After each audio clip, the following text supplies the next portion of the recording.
এখতিয়ারে নাই, সংবিধানে যারা সংবিধান দাতা, যারা এটাকে নিয়ন্ত্রণ করে তাদের আছে, আমাদের নেই। আমি বললাম তো এই উত্তরে একবার দিলাম। আমি বলতেছি যে যে কেউ দুর্নীতি করতে পারে, এটা তো লাইসেন্স দেওয়া নাই, মালিকদের ওখানে লেখা নাই। কেউ যদি দুর্নীতি করে সেটা দুর্নীতি যারা করবে তাদের দায়িত্ব, এটা তো আর অন্য কেউ জবাবদি করবে। এটা আমাদের সাধারণ সভায় একটা রেজুলেশন হয়, সেখানে পাস হয়, তার আলোকেই সমিতি। আমাদের তো সমিতিতে কোনো গাড়ি বন্ধ নাই, আমাদের সমিতি থেকে নাই, কোথায় থেকে করছে এটা তো আমরা জানি না।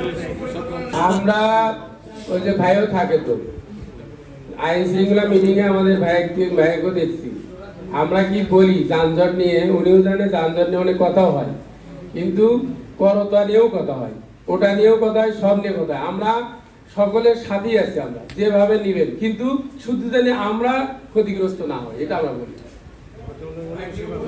আর সবচেয়ে বড় বিষয় হলো যে আপনারা শেরপুরবাসী, শেরপুর যারা চলাচল করে শহরমুখী, শেরপুর যারা শহরমুখী চলাচল করে, এখানে প্রায় 100 মালিক, 100 জন মালিক ওখানে। এই মালিকদের এখানে প্রত্যেকটা গাড়িতে 4 জন করে কর্মকর্তা থাকে, কর্মচারী থাকে।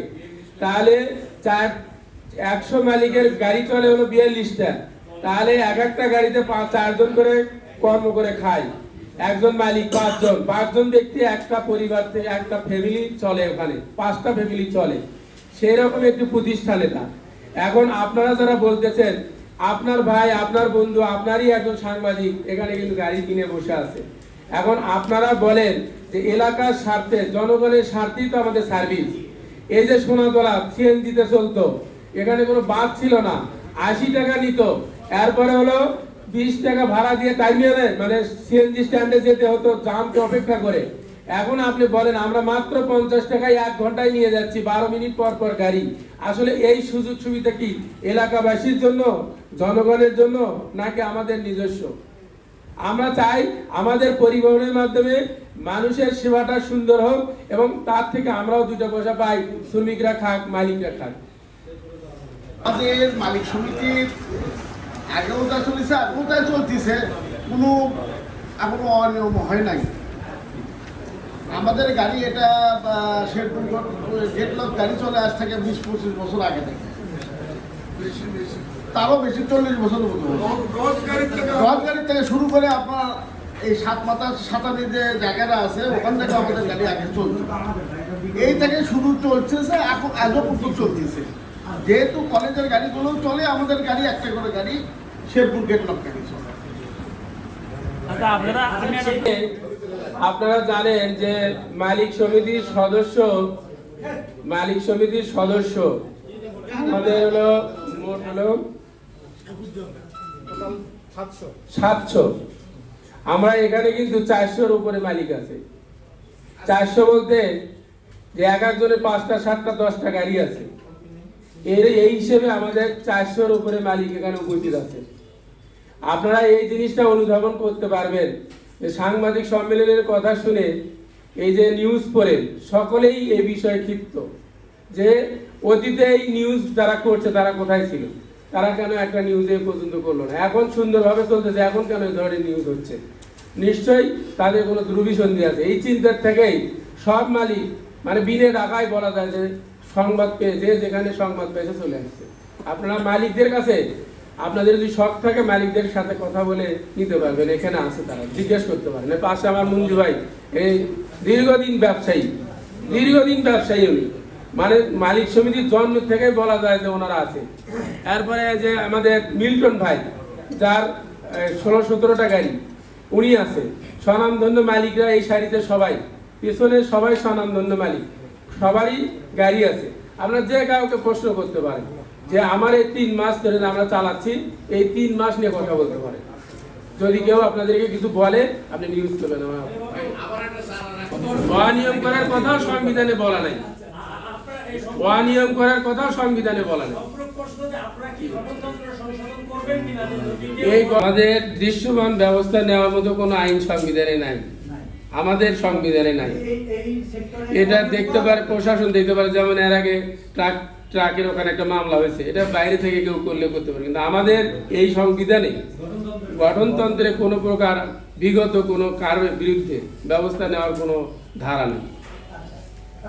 দেখছি যে উনিও লেখছে যে আমার সাথে যোগাযোগ করছে, উনি টেলিফোনে পায় নাই, এটা মিথ্যা কথা। আমি টেলিফোনে আমার যদি ধরতে, যেমন এখন ফোন আসতেছে, আমার সাইলেন্ট করে ফোন আসতেছে, আমি কিন্তু বের হয়ে যাই, প্রত্যেকটা ফোনে আমি ফোন দিব। কারণ কি, আমি অনেকগুলো প্রতিষ্ঠানে এখন চালাই, কেউ যেন আমার দ্বারা ক্ষতিগ্রস্ত না হয়, এজন্য আমি প্রত্যেকটা দিয়ে ফোন দিব, সে এখন যেই হোক। আমি মনে করতেছি যে যদি কোনো কারণে এই এই জিনিসগুলো সব যদি মানে ওভারকাম করা যায়, তাহলে আমরা এই একটা গাড়ির কারণ যদি হয়ে থাকে, তাহলে আমরা এখান থেকে সরাতে পারবো। কিন্তু তার পূর্বে খালি যেন এই একটাই কারণ না হয়। জি অবশ্যই, আপনার সাথে আমিও একমত। যদি এরকম করে আমরাও করতে পারবো ইনশাল্লাহ।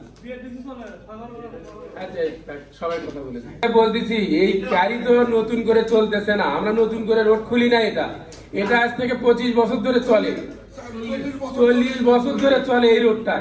এই রোড তো নতুন নয়, আর এই রোডের রুট পারমিট আছে, এই 7 মাথা হয়ে যাবে, তার রুট পারমিট কিন্তু এই কি বলে এই ট্রাফিক আইনি দিছে, কি বলে টিআরটি দিছে, 7 মাথা হয়ে এই লেখা আছে রোড পারমিটে 7 মাথা হয়ে গাড়ি চলবে। তাহলে এই রুট পারমিট আমি তো দেইনি, এটা তো দিছে হলো বিআরটিআর। তাহলে এই রুট পারমিট নিয়ে তারা এখানে চলাচল করতেছে। আমি তাদের ব্যাপারে বলি না, শেরপুর গেট ব্লক যেতে চলে, সেই ব্যাপারে আপনার ব্যাখ্যাটা আমি ভুক্তভোগী, এটার একটা প্রতিদিন যানজট হয়, এটা কি বলেন? এবং কি বলতে আপনি বিজ্ঞাপন দিয়েছে, শোনেন, আমি ভুক্তভোগী। এই 7 পাতায় 3টা গাড়ি কেন স্ট্যান্ড করে থাকে, দুটো ওই পাশে থাকে, দুটো রাস্তার মধ্যে থাকে, এই ব্যাপারে আপনি ক্রীড়া সম্পাদক জনাব আমজাদ ঠনঠনিয়া সকল কাউন্টারের প্রতিনিধিগণের উপস্থিতিতে টার্মিনাল অভ্যন্তরে শাখা অফিসে শান্ত পরিবহন এর ম্যানেজার উত্তম কুমারকে ডেকে আনা হয়। তার কাছ থেকে জানতে চাওয়া হয় বগুড়া মালিক সমিতির সাথে আলোচনা কিংবা কোনো অনুমতি নিয়ে বগুড়া কক্সবাজার রুটে বাস চলাচল এবং কাউন্টার চালু করা হয়েছে কিনা। ম্যানেজার উত্তম কুমার এ বিষয়ে সন্তোষজনক জবাব দিতে পারে না। তখন ম্যানেজার নিজে থেকেই বলেন, অনুমতি কাগজ না পাওয়া পর্যন্ত আমি কাউন্টার খুলব না। এরপর তিনি নিজ থেকে কাউন্টার বন্ধ রাখেন। তাকে কোনো ভয়ভীতি দেখানো কিংবা মালিক সমিতির কোনো নেতা নিজ হাতে কাউন্টারের সাইনবোর্ড খুলতে যাননি। এ ধরনের মিথ্যা ও কাল্পনিক সংবাদ প্রকাশ করার মাধ্যমে আমাদের কাছে প্রতীয়মান হয় ইনকিলাবের সাংবাদিক কারো দ্বারা প্রভাবিত হয়ে ব্যক্তি স্বার্থ হাসিলের উদ্দেশ্যে এ ধরনের সংবাদ পরিবেশন করেছেন। এই ধরনের মিথ্যা কাল্পনিক সংবাদ পরিবেশন বন্ধ না হলে আমরা সংশ্লিষ্টদের বিরুদ্ধে আইনগত পদক্ষেপ নেওয়ার বিষয়ে সাংগঠনিকভাবে চিন্তা ভাবনা করব। আপনারা জানেন, বগুড়া পরিবহন সেক্টরে এক সময় নানা ধরনের অনিয়ম ও অস্থিরতা বিরাজ করছিল। আমি দায়িত্ব নেওয়ার পর থেকে সকলের সহযোগিতা নিয়ে অনিয়ম দূর করে স্বচ্ছতা ফিরিয়ে আনতে নিরলসভাবে কাজ করে যাচ্ছি। এখন পর্যন্ত আমার বিরুদ্ধে সংগঠনের কোনো সদস্য অনিয়মের অভিযোগ তুলতে পারেননি। সাংবাদিক বন্ধুগণ, আমার কাছে ভুল হলে অথবা কোনো দুর্নীতি বা অনিয়মের অভিযোগের প্রমাণ থাকলে তা অবশ্যই তুলে ধরতে অনুরোধ করছি। তবে সংবাদ প্রচারের আগে তার সত্যতা যাচাই করার অনুরোধ করছি। বগুড়া জেলা বাস মিনিবাস কোচ পরিবহন মালিক সমিতি নিয়ে দৈনিক ইনকিলাব পত্রিকার যে মিথ্যাচার হচ্ছে তার তীব্র নিন্দা প্রতিবাদ জানাচ্ছি আজকের এই সাংবাদিক সম্মেলন থেকে। পাশাপাশি ইনকিলাব পত্রিকার মাননীয় সম্পাদক মহোদয়ের দৃষ্টি আকর্ষণ করে বলতে চাই, এ ধরনের মিথ্যা ভিত্তিহীন সংবাদ প্রকাশের কারণে পত্রিকার ভাবমূর্তি ক্ষুণ্ণ হচ্ছে।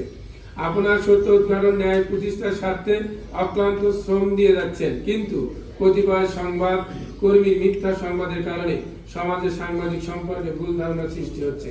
এই কারণে সাংবাদিক ভাইদের প্রতি আমার বিশেষ অনুরোধ, এই ধরনের সাংবাদিকদের বিরুদ্ধে আপনাদের পদক্ষেপ নেবেন, তাহলে সমাজ উপকৃত হবে, সাংবাদিকদের প্রতি মানুষের আস্থা আরো বাড়বে। পরিশেষে আজকের সাংবাদিক সম্মেলনে কষ্ট করে উপস্থিত থাকার জন্য আপনাদের প্রতি কৃতজ্ঞতা প্রকাশ করছি।